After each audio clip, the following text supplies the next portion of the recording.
Hey everyone, my name is Rokas and I'm an ex-Aikido practitioner who now trains BJJ and MMA.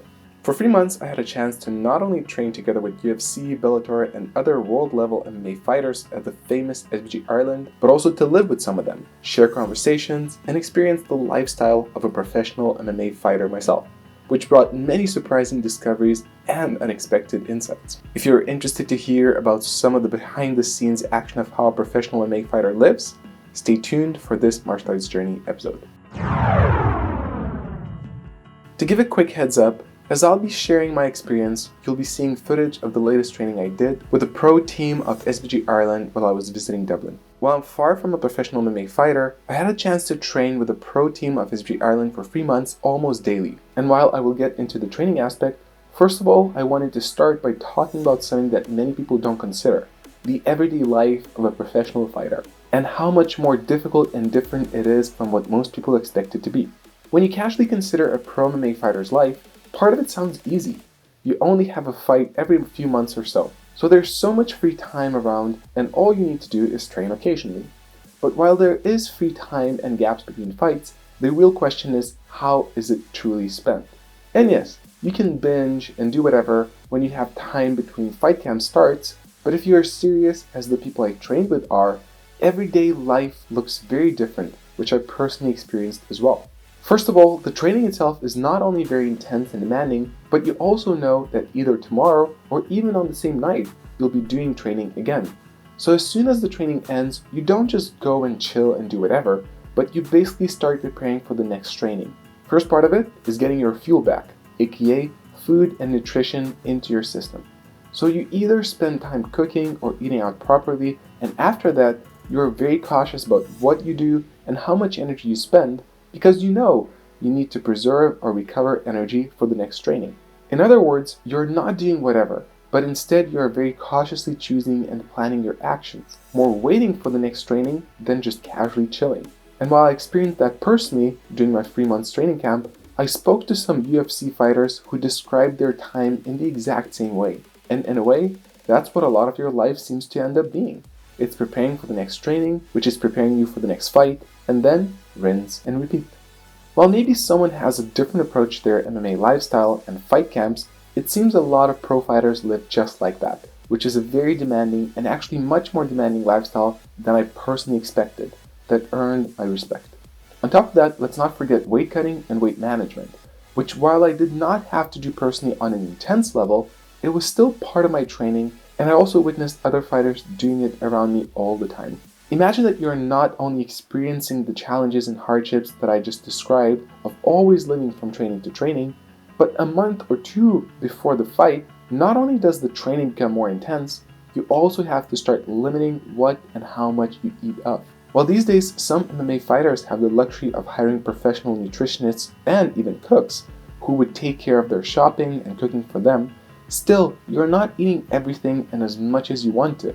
Well, trust me, after training, you do want to do that. And what to say about fighters who can't afford the luxury of professionals?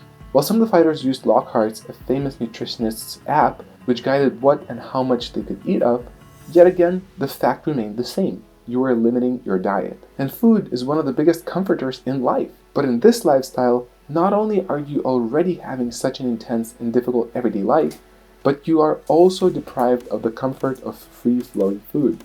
On top of that all, you also have to consider another challenging aspect of this lifestyle, which I had to experience over those 3 months myself too, and that is the high probability of injuries and the effect it may have on your mindset. Imagine yourself giving it all, preparing and fighting for that next fight daily, devoting your every part of your life to it, and then suddenly, just a couple of weeks before your fight, you get injured. Not only what you prepared and waited for so eagerly suddenly disappears, which is such a huge disappointment and emotional letdown. To make it worse, you're also unable to continue your lifestyle as you got used to it. When you train so often, it becomes a part of you, and then suddenly because of the injury, you can't train at all. What made a big part of your everyday suddenly is not an option anymore.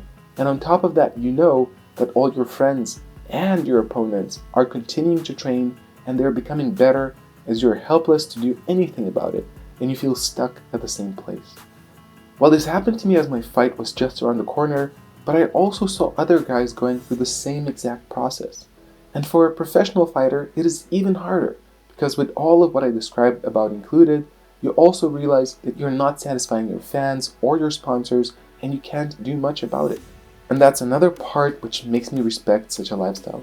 You're investing so much of yourself, so much time and energy, knowing that potentially it can all go away just because of a single accident. Yet there's no other way around it, and so these guys continue to do it. And finally, having considered the aspects of everyday life of a professional MMA fighter, let's take a look at the training itself and my personal experience. And let me tell you, my first experience of joining and starting to train with pro guys and women, it was intimidating. Most of the guys look really tough. They do often have those tattoos and the style, and during training, everyone is very serious. Being an amateur fighter myself, knowing that these guys are way beyond my level, I would step on the mat to begin training, putting all my effort on surviving. What was surprising for me to discover was that while the first couple of times my training partners were cautious and testing me if I'll be able to train like with them, because if you're stupid enough to punch hard, of course they will punch back hard. But with enough time, as soon as they saw that I'm an okay guy, and I'm here to train and not to prove myself, I started to feel how everyone was nice to me and caring. And that was actually another stereotype that was broken when I got a chance to spend so much time with pro MMA guys. It is a popular opinion that MMA fighters have a bad attitude, but in my experience, that turned out to be just a show for the media. While almost everyone in the gym was super nice, humble, and caring, even while they could kill me in an instant if they decide to. Nevertheless, I won't say it wasn't scary to continue to train with these beasts, and I say that in a good way, respecting their skill, but during my fight camp, I did feel safe and taken care of, despite the difference in our skill levels. The other challenge I experienced of training daily with such high-level guys was that 90% of the time I wasn't winning, or to some of them, not really even posing a challenge. And that was an interesting discovery for me about the MMA scene as well. Well, when we look at MMA fighters, especially pro level, we tend to consider that some of them are just better and others are simply worse. But it's not that simple. In MMA, now that I think of it, it's similar to BJJ or any sports I guess, so much depends on experience of the practitioner. Stand up an amateur world champion against a world champion and he will most likely be shred to pieces. Yet stand up the amateur world champion against someone who just had a few successful fights, and most likely that guy will be shred to pieces. Add the importance of weight difference and significance of age, and everything becomes even more relative. Even myself, while I was barely capable of doing anything to the pro guys, at the end of the 3 months of my training, a couple of experienced MMA guys of my size showed up from France, and to my surprise, I was destroying them in grappling, even asking myself if these guys are giving up. Truth was, when I got used to such good level guys, even while they were beating me, as soon as I met someone less experienced than myself, I was dominating them. Everything is so much more relative in MMA than I thought about it before, and it's so much more complicated than just, if this guy beats this guy, that's all that matters. It's not only about how good or bad you are, but it also depends so much of who you are fighting. Unfortunately, most casual MMA fans don't consider this important aspect, and if someone loses, they usually don't care who is fighting who. They only focus on the win or loss. In the end, summing up my whole experience of having lived like a pro MMA fighter for 3 months, going through the ups and downs of it, I'm glad I did it. With the biggest win of the whole experience being, while I was terrified to go on the mat every time for the first couple of months to train with these guys, eventually that feeling went away. It was still a challenging experience, and the training sucked out all of my energy every time, but I started to step on the mat knowing that I can do it, that I will survive, learn, and become better each time.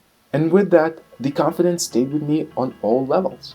Now these days, every time I meet a big and inherently intimidating guy, or if someone wants to threaten me, part of me knows that I went toe-to-toe with some of the toughest people in the world.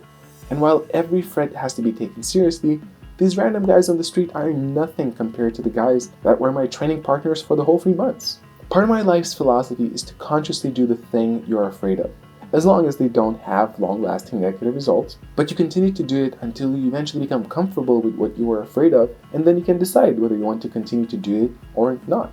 And I have to admit, I did realize in the end that training with pro guys for 3 months right away was maybe not the smartest decision, since when you're losing 90% of the time for 3 months in a row, psychologically, it is very difficult to keep yourself motivated. Now I'm much more aware that I should be smarter in balancing my ratio of success and failure, and mix training with people of all levels to continue to progress and keep my motivation going.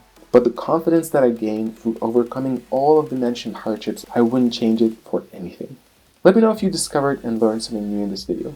Was there something that surprised you most? I'll be looking forward to hear from you in the comments. Until then, I will see you in the next journey.